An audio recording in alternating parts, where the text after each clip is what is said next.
Bonjour et ravi de vous retrouver dans cette nouvelle édition, dans votre émission presque semi-hebdomadaire du Monde édition Afrique. Quand vous savez, cette édition c'est de vous présenter presque les grands efforts qui sont déployés par l'Égypte sur la scène africaine dans plusieurs domaines, notamment dans le domaine de la politique et dans le domaine de l'économie. Mais justement, nous allons vous proposer, si je peux dire, un reportage dans les prochaines minutes concernant le rôle que l'Égypte va assumer sur la scène africaine dans le domaine de la préservation de la paix, de la stabilité et quand même de développement.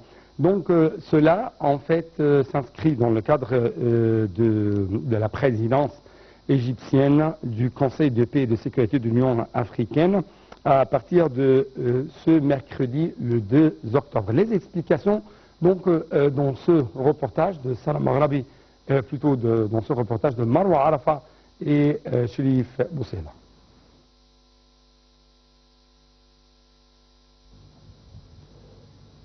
L'Égypte assumera la présidence du Conseil de paix et de sécurité de l'Union africaine, CPS, à partir du mercredi 2 octobre. C'est ce qu'a dit l'ambassadeur d'Égypte en Éthiopie et son délégué permanent auprès de l'Union africaine, Mohamed Gued. M. Gued a indiqué que l'Égypte s'efforcerait, via sa présidence du CPS, de renforcer le rôle du Conseil en tant qu'organe chargé de maintenir la paix, la sécurité et la stabilité et de relever les défis de sécurité et de développement auxquels le continent africain est confronté. La présidence du Conseil s'inscrit dans un contexte régional et international compliqué et témoigne de l'augmentation des défis sécuritaires, ce qui nécessite la concertation des efforts et des consultations transparentes sur les moyens d'y faire face grâce à une approche globale afin d'établir la stabilité et la sécurité dans le continent africain et d'atteindre des objectifs de l'agenda 2063 de l'Union africaine pour le développement.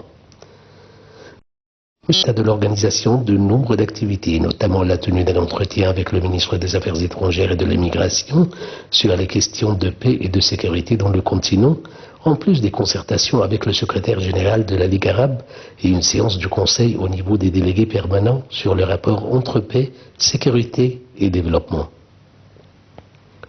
Il a également fait état d'une visite prévue au Port Soudan, première depuis le déclenchement de la crise soudanaise le 15 avril 2023, dans le cadre du souci de l'Égypte de renforcer la solidarité avec le peuple soudanais, soutenir les institutions de l'État soudanais. Donc dans le prochain reportage qu'on va vous proposer, chers téléspectateurs, on va jeter plus de lumière sur cette coopération de plus en plus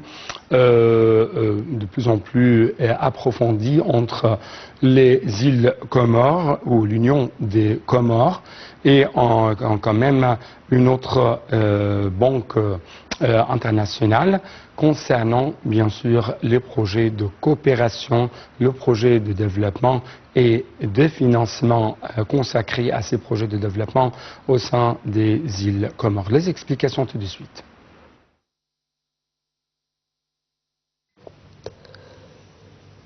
L'Union des Comores et la Société internationale islamique de financement du commerce ont signé un nouvel accord cadre de 330 millions d'euros pour soutenir des secteurs clés tels que l'énergie, l'agriculture et les PME, tout en renforçant la sécurité alimentaire du pays. L'Union des Comores et la Société internationale de financement du commerce, une entité du groupe de la Banque islamique de développement, ont franchi une nouvelle étape dans leur partenariat. Ce contrat, signé par le président général de l'ITFC, l'ingénieur Hanissel Msomboul, et le ministre comorien des Finances, M. Mohamed Ibrahim Abdelrazek, marque le renforcement des liens économiques entre les deux parties. Le nouvel accord d'une durée de 3 ans s'appuie sur le succès de la précédente collaboration de même montant qui avait atteint 83% de ses objectifs. Cet engagement ambitieux ciblera plusieurs secteurs stratégiques pour le développement économique des Comores, notamment l'énergie, l'agriculture et le soutien aux petites et moyennes entreprises. Donc, au Malawi, le gouvernement a lancé le 21 août dernier les travaux d'installation de la télévision satellite dans 500 villages de pays. En fait, cette initiative s'inscrit dans le cadre du projet chinois visant à fournir la télévision par satellite à 10 000 villages africains. Donc, les explications tout de suite avec Chiboussela et Marwa Arafa. Au Malawi, le gouvernement a lancé le 21 août les travaux d'installation de la télévision satellite dans 500 villages du pays.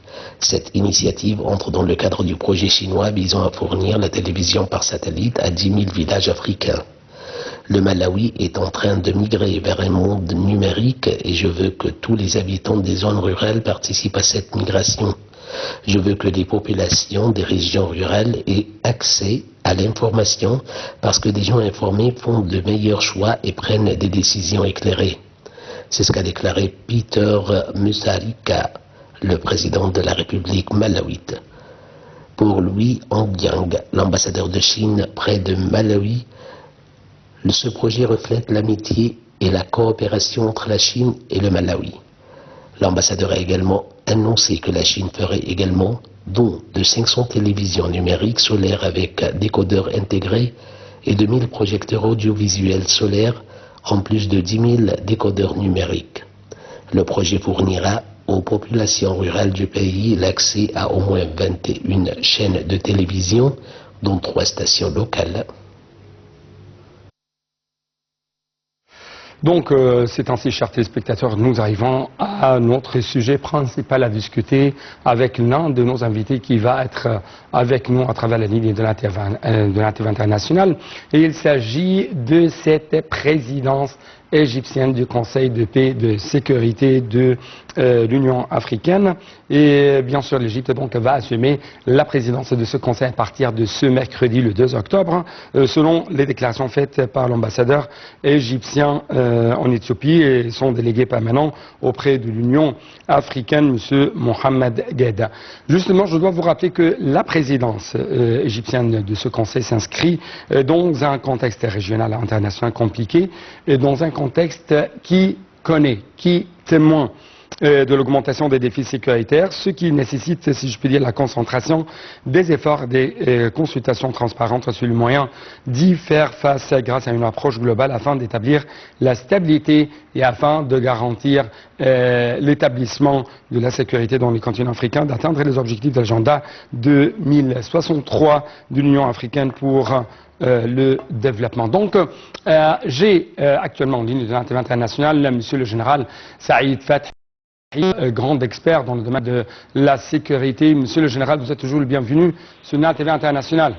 Oui, bonjour Monsieur Hani. Bonjour Monsieur. Et permettez-moi de vous poser cette question à partir donc de votre observation, de votre vision. Quelles sont les grandes priorités que l'Égypte va adopter pendant sa présidence de ce Conseil de paix et de sécurité au niveau africain? Bien sûr, nous savions nous tous que l'Égypte est en train de jouer un rôle très important dans les différents domaines, et surtout avec les pays africains, ce qui a permis bien sûr d'offrir l'occasion à l'Égypte de participer au Conseil de sécurité africain pour un mois, à partir exactement d'aujourd'hui, mercredi, octobre. Ce qui mène à dire de donner l'occasion à notre grand pays, bien sûr, de prendre des décisions précises pour le bénéfice du continent africain. Et en même temps, en essayant, bien sûr, d'établir la stabilité, bien sûr, et essayer de trouver des différents moyens pour réduire les différents problèmes africains dans le continent. Ce qui permet bien sûr, comme a déclaré l'ambassadeur égyptien en Éthiopie et le permanent aussi, au niveau des pays africains, notre ambassadeur M. Mohamed Gueda, qui a déclaré de prendre la décision de participer aujourd'hui et en même temps, pendant cette période-là, pour prendre des décisions précises en essayant de trouver des différents moyens pour trouver des solutions concernant les problèmes dans notre continent africain et surtout ce qui se passe au Soudan. Oui, c'est ça ma question actuellement. Donc, d'après votre toujours observation, quels sont les problèmes, quelles sont les questions sur lesquelles l'Égypte va concentrer ses efforts dans la prochaine période? Il y aura une très prochaine visite au port Soudan pour essayer de réduire le problème soudanais. D'autre part, il y aura une délégation qui devrait arriver ici en Égypte pour avoir des entretiens avec le ministre des Affaires étrangères et des immigrations.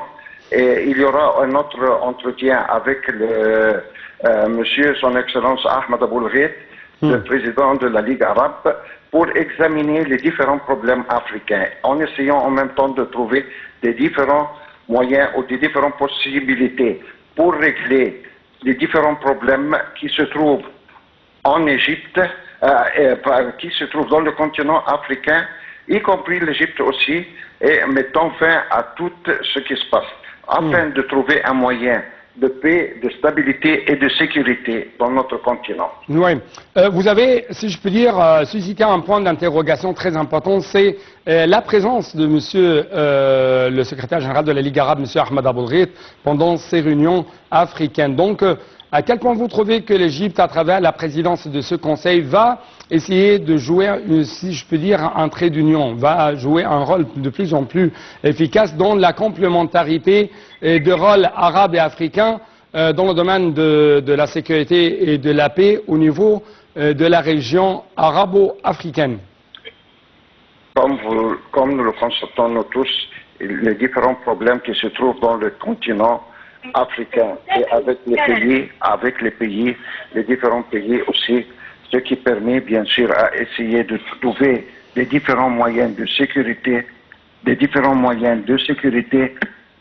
pour essayer de régler les différents problèmes qui se passent ou qui se trouvent dans notre continent, pour essayer de mettre fin à trouver un moyen de stabilité et de sécurité. Car il y a beaucoup de problèmes, Nous sommes en train actuellement, dans le monde entier, et y compris l'Afrique, parmi ce monde entier, de trouver qu'il y a beaucoup de problèmes entre les différents pays et les différents moyens, entre les différents pays qui essayent toujours de en essayant de trouver des solutions efficaces et en mettant fin aux différents problèmes du continent africain. En vue pour essayer de trouver, bien sûr, un moyen de stabilité et de sécurité, et de paix en même temps. Oui. Monsieur le général, avec plus de précision, comment la présidence égyptienne de ce Conseil de paix et de sécurité de l'Union africaine va donner un élan au rôle égyptien au niveau africain pour préserver la paix et la stabilité et par conséquent le développement? Parce que l'Égypte essaye, selon sa politique étrangère adoptée au niveau, on essaie toujours de résoudre tous les problèmes à travers la coopération, le dialogue stratégique avec les autres pays, avec les grandes puissances, avec les grandes entités. Donc, comment ce Conseil ou la présidence de ce Conseil va rendre le rôle égyptien de plus en plus efficace, effectif sur les... Non, il faut prendre en considération quelque chose de très important. C'est que nous savions, nous tous, le rôle très important de l'Égypte qui est en train de jouer dans les différents domaines et avec tous les pays du monde. Et ce qui se passe actuellement, nous constatons qu'il y a beaucoup de problèmes dans tout le continent actuellement, y compris le continent africain, avec les différents pays du monde. Vous avez constaté ce qui se passait hier entre l'Iran et Israël. Par exemple, c'est un exemple très petit. Mais dans la mer Rouge, dans la mer Rouge, c'est le problème de l'occupation israélienne dans la mer Rouge et la provocation de la région comme l'Yémen, par exemple.